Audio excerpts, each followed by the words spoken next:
Yeah, so in executive coaching, the difference between coaching and consulting is coaching is ultimately you want the client to have the answers within themselves.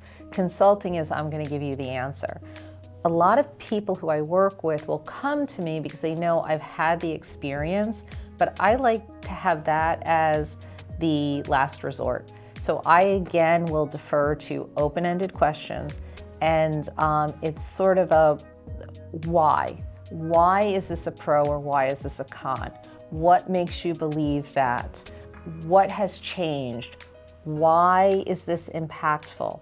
And if we're not getting somewhere, what I will do as a coach is pause and use a story from my own background and say, I had this situation, this is what I found. Has that been helpful? And how can you see that relating to what you're doing, and then continue to work with them. I do have some clients that just get hung up in the execution of it, and it winds up being a conversation. I have one client now who has found herself in a leadership role without ever having had to worry about employee engagement programs, retention bonuses, stay plans, non-disclosures, non-competes. And so after we were going through the open-ended questions, I could just see they weren't going to get there. And so while the idea of getting the work done for the client was the most important, the true urgent piece was making sure that they didn't have more people leave the agency.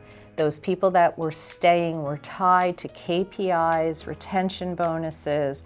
They had non-competes for a period of time to also dissuade them from leaving, and looking then at alternative ways to shore up the resources, that they currently had, using tools like Fiverr or Upworks, and they weren't even familiar with those platforms. So I do bring solutions to the table, but as leaders in general, leaders are expected to have solutions where they really shouldn't be in a position of leadership. But oftentimes, if someone doesn't have the experience because they've been in a Fortune 500 company only and they haven't had to be scrappy, that is the benefit I bring to the table because I've been in all size organizations.